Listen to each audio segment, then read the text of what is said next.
All right, good morning. It is October the 3rd, 2023. We've got a beautiful cloudless sky here in South Georgia. It's very pleasant weather, kind of weather that you might want to have a long sleeve shirt or a light jacket. But it'll be warm. It'll be hot by the end of the day. Okay, what we talked about yesterday was the gap method versus split finger instinctive. Very quickly, the difference is in the split finger instinctive, you're essentially looking at what you want to hit, the target, and you're shooting, and the arrow is in your peripheral vision. You're not focusing on the arrow. In the gap method, you are focusing on the point of the arrow and where it is in relation to the target. And your primary vision is on the arrow tip, and your secondary or peripheral vision is on the target. So this would be very similar to a rifle sight. With the rifle sight, you have to look at the sight and you raise it and lower it in relation to the target in the peripheral or secondary vision. We have two visions: primary vision, secondary vision. Now, I suggested yesterday that the reason that the gap method might be a better way, especially for older archers, is because we can focus on the point of that arrow very clearly at the way that our sight works in older age. The further it gets away, the harder it is to see detail. I'll give you an example. 20 years ago, when I was playing golf, I could hit the golf ball a long way away, and I could see that golf ball down there in the fairway. I could see it. If it went in the woods, I couldn't see it. But as now 20 years later, I can hit the same distance and I really can't see that golf ball. And I got a younger guy that plays with me, and he says, yeah, I can see it. That's because my eyes can't do what they could do 20 years ago. And there are other parts of my body that can't do what they could do 20 years ago either. Same thing with archery. I can see 20 years or 30 or 40 years ago little details on the target or smaller details that I could aim at with instinctive.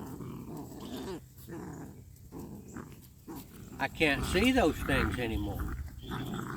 These guys here think that I guess they think I'm their pack leader. They hang around my feet all the time.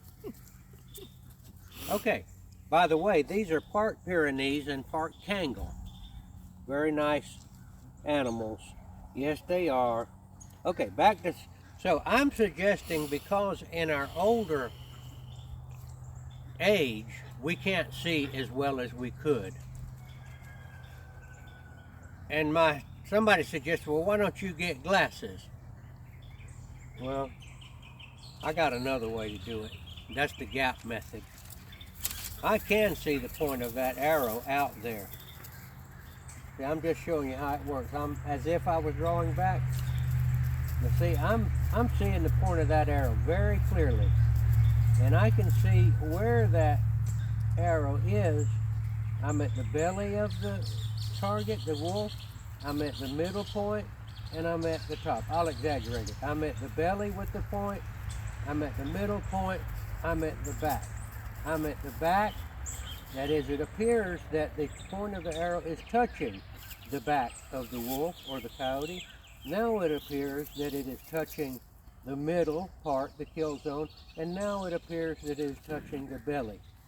I exaggerated it so that you could see.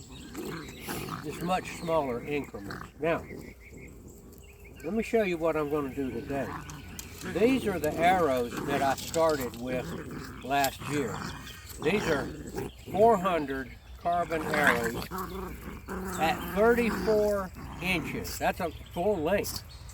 And I'll tell you why I cut them at 34 inches. Now these are the 500s, a little bit less spine. See the difference? 500, 400. This one weighs more because it's longer. They have the same point. 500. I want to show you something about the gap. This is the longer one. The longer the arrow to a point. Why did I pick this? I found out that at 20 yards, the point of this arrow, the longer one, was actually on the kill zone. The way my eye lines up with a 34-inch arrow, which is way longer than your draw, but it doesn't hurt anything. This arrow's a little heavier.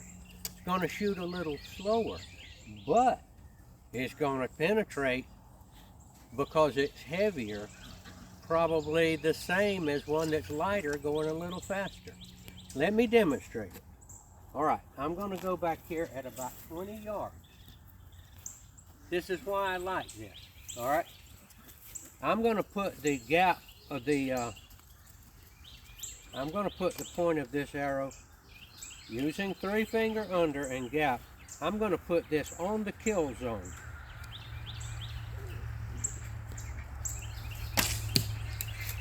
All right, I rushed that. Now I just got these longer arrows out this morning because I had gone to the shorter ones. Let me quit rushing and do this right. All right, on the kill zone. Okay? Kill zone. Do another one. This is the longer one. On the kill zone.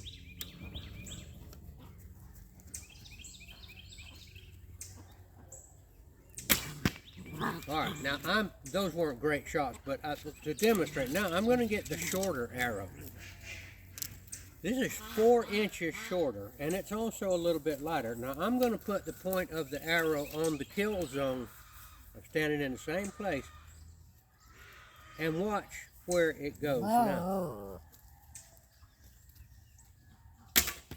It goes high. On the kill zone again, and you're going to miss the animal. Okay, once again.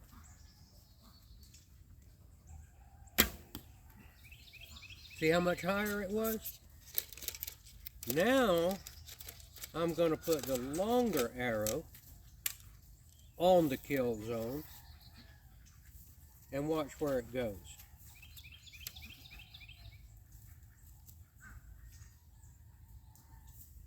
A dead kill. Okay, let's go over here and look at this. Let's walk up here, baby.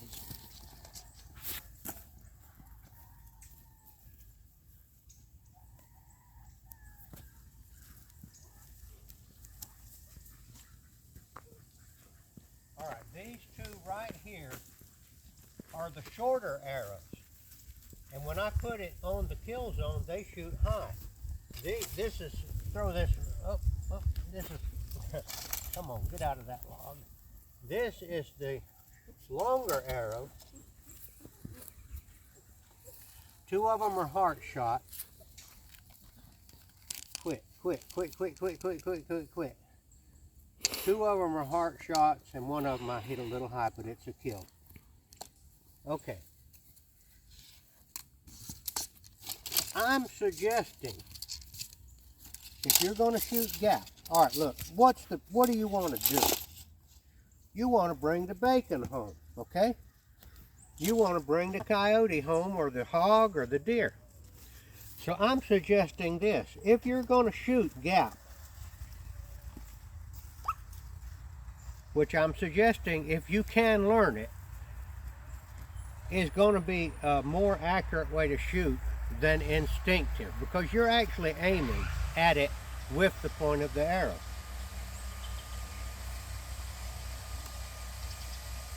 I'm suggesting that you find out what length arrow it takes for you to do gap and to hit the kill zone at about 20 yards. And that's what I'm considering to be the maximum distance for a longbow recurve traditional archer. I wouldn't be shooting at a deer more than 20 yards. Unless you're starving, okay? I hate it when I shoot a deer and don't make a good shot. That's up to you. Now, we've got the long arrow now, okay? Let's go back to 10 yards. Now this arrow, remember, the eye picture with me at 20 yards is the kill zone. So if I'm at 20 yards, if I look at it and say, that's about 20 yards, I'm going to know that if I put the point of that arrow on the kill zone, I'm going to be pretty darn close. But now I'm only at 10 yards now. Had plenty of shots at this distance. So I'm going to have to put it a little lower. I'm guessing that the belly of the animal will be the right place to put it. I haven't shot these in about a year, but I'm remembering. I'm getting these out now. Okay, on the belly.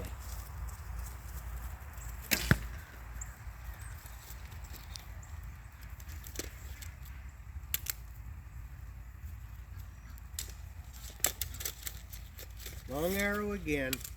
I'm showing you the difference.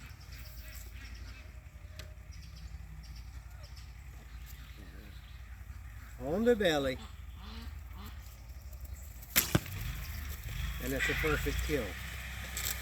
Okay, now this is the shorter arrow.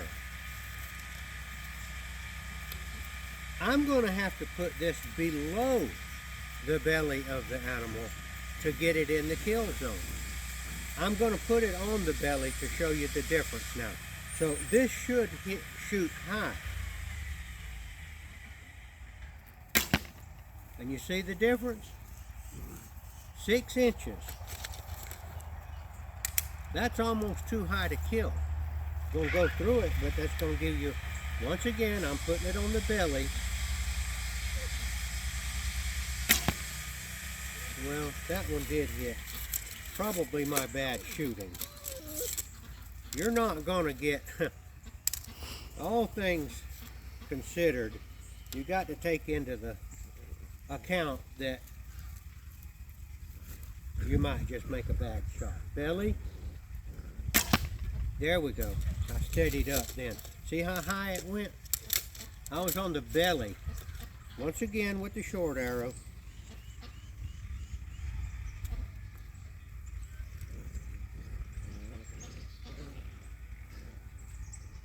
Belly. Well, it didn't shoot high, but that's probably my bad shooting. Once again, on the belly. And it shot high. Going to the long arrow at 10 yards. On the belly, ought to hit the kill zone. Right there. These two arrows right here show you the difference.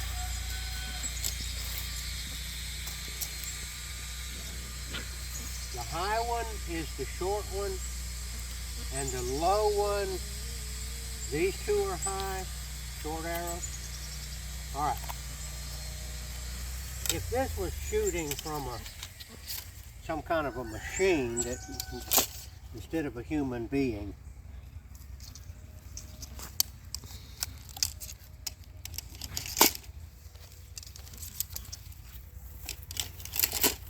I think I've explained the principle properly.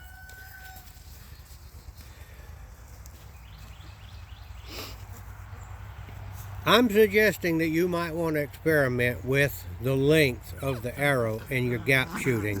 Find the length, even though it might be way longer than people normally, maybe they think that coyote is their mother.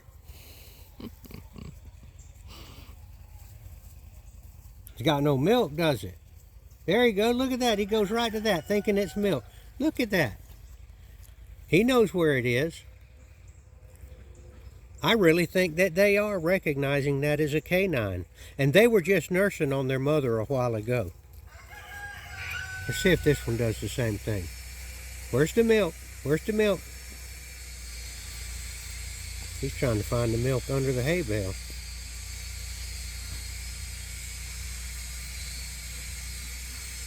I'm suggesting for your maximum chance at hitting a deer in the kill zone, you might want to experiment with finding out which arrow length it takes at whatever your ideal range is. What I'm saying, 20 yards is my maximum range. Now, 20 yards with these long arrows, let me show you this. Here's the long arrow. Here's how the sight picture looks. My sight picture in the gap looks like this. At 20 yards, I'm aiming right here. At 10 yards, I'm aiming right here. Now at 25, I might aim right here. But all of these gaps are easily seen. There actually is no gap here. What gap means is the gap is this, between the targets, see, like that? But with this method, I mean, how you gonna judge the gap at that thing? How do you gonna judge out there in the field? Oh, that's 3 inches, 4 inches, whatever your gap. With a short arrow, your gap is a shorter arrow. Your gap is gonna be below the animal. Now with the short arrow, point on, probably gonna be 30 yards rather than 20 yards. That's fine, but what if you get a shot at 10 yards? Well, you know where the belly of the animal is. There's no gap. You get it on the belly. 20 yards right here, 25 right here. There's no gap. It's actually on a known spot on the animal. Get the shorter one and show you what the difference. 10 yards. Okay, with this one right here, with the shorter arrow, my sight picture is here. 10 yards, 20 yards, 30 yards, and 35 yards. Now these are good to figure here because if it's 30 yards with this one, let's put it this way. At 20 yards with the longer arrow, this is the kill, 20 yards. With the shorter arrow, the kill okay. One time more. At 20 yards with the longer arrow, the 34-inch arrow, my sight picture is going to put the tip of the arrow right there. That's the longer one. That's what I like, because 20 yards is a pretty reasonable distance. With the shorter arrow, 20 yards is going to be down here, maybe even off of it. It would be good to figure out a gap in the gap method to where you're here, here, and here. You got 3 choices. The longer arrow, 10 yards, and you can see where that is. There's no gap. It's 10 yards, this is the longer arrow, 20 yards, 30 yards. 10 yards, 20 yards, 30. Now if you're even closer than 10 yards, that's still going to work out there. 10, 20, and 30. That's what I'm suggesting. Get the length arrow that's going to give you, I'll call it the no gap. Gap means the distance between the target and where your arrow is. That's a gap right there. That's a gap of 6 inches right there, 4 inches, 3 inches. This is no gap. Theoretically now, of course, it depends on how good you shoot. I mean, you don't shoot, this is not a laser. 10 yards, 20 yards, 30 yards. That's what this works. So let's, hey, this is not easy to explain, okay? There's no video out there like this, I'm pretty sure. Let's do it. I'm gonna do it at the pig. The longer arrow. Okay. It doesn't mean I'm gonna hit it every time. All right.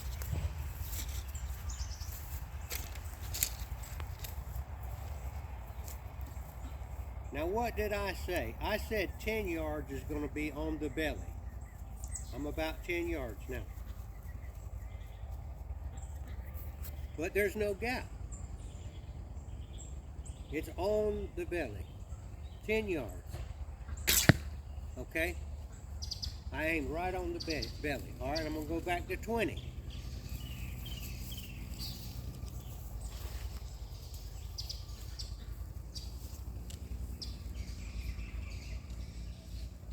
This is going to be, I'm going to talk loud, this is going to be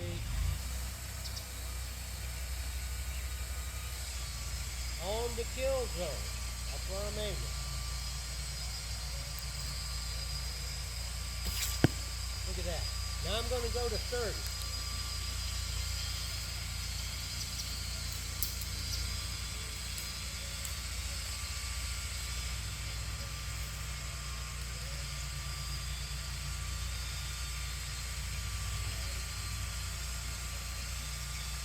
This is going to have to be actually above it because of the drop of the arrow. But I'm going to put it on the back.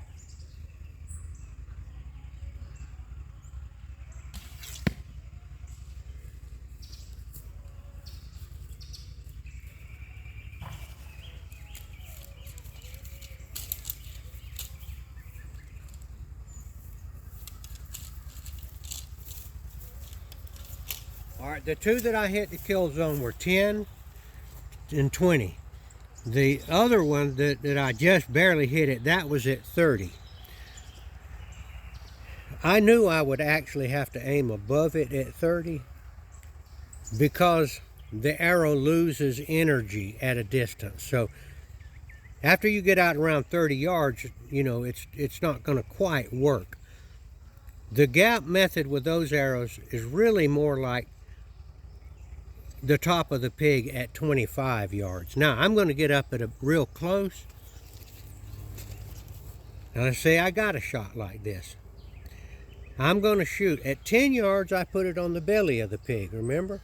Now real close, I'm thinking that it's still going to do that.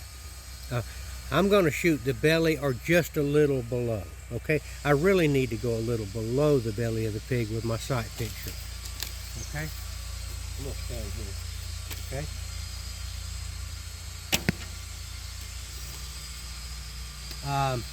It hit the other arrows and made it go down. Let me shoot that one again.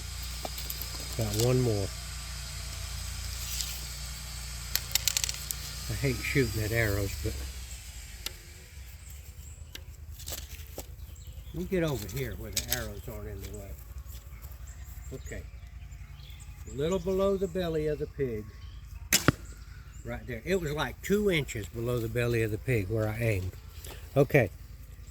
To sum it up, if you can make it where you're not having a gap at hunting ranges, that is 20 yards with these arrows, for me, I put it dead on the middle of the pig.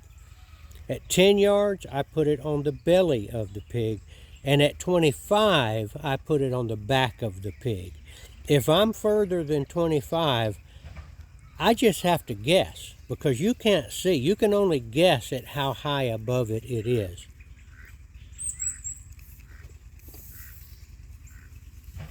One more time, I'm going to do it on the coyote this time, okay? No, I don't have any long arrows anymore. All right. This is long-winded, and I would say I probably confuse you the way I'm talking.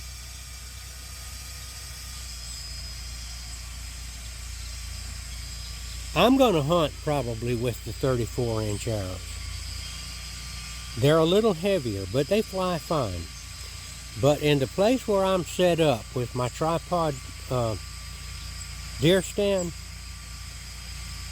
I'm going to be getting a shot at between 10 and 20. And if it's out there around 20, I'm going to put the tip of that arrow right on the kill zone.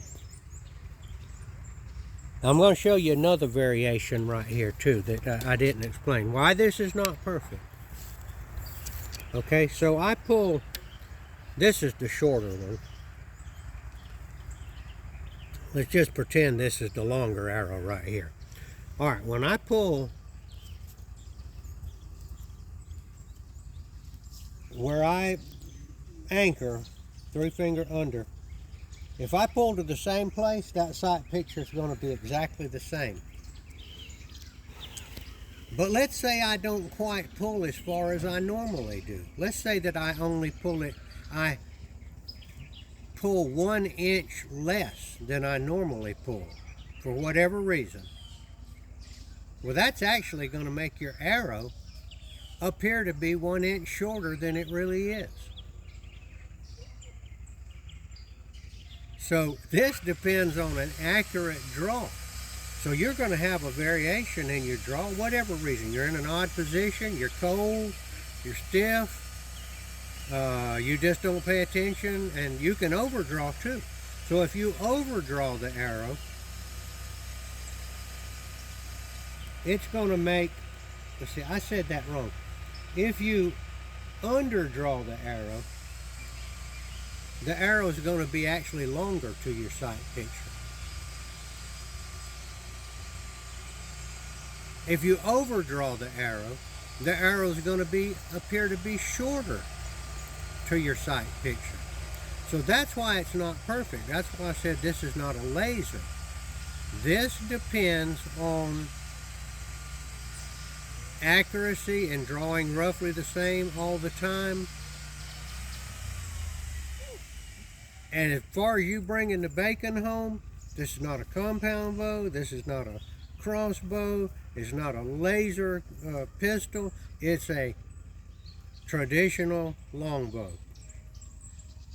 Unless you're going to go to a spear, this is as primitive as you can get right here. That's why I suggest don't shoot at anything over 20 yards.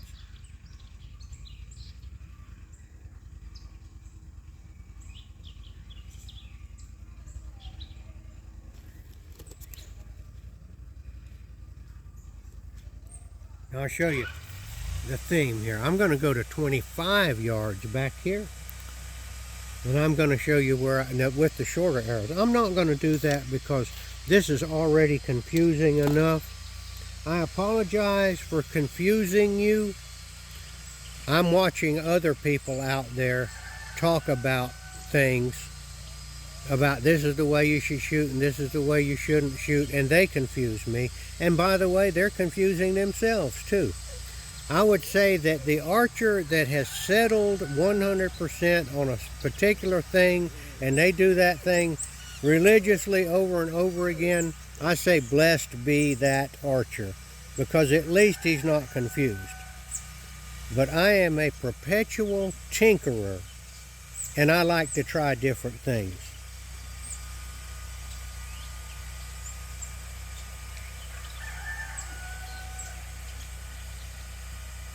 I appreciate you watching. I almost want to tell you disregard what I said. But I'm going to tell you that is what I'm talking about. I mean, that's what I'm thinking about. And my hunting is fixing to gear up. Down here in the south here, we have a rut that's generally later than the more northern areas. Now see, I think October is about the beginning of the rut up there, Wisconsin and all that. And I think that I saw a video yesterday that suggested that the peak of the rut is around Halloween. It'll be a little later down here, but I haven't seen a whole lot of scrapes and all right now. But it's coming. It'll be here soon. All right, this is Gardener Israel. Make a comment. I hope I didn't confuse you. Signing off.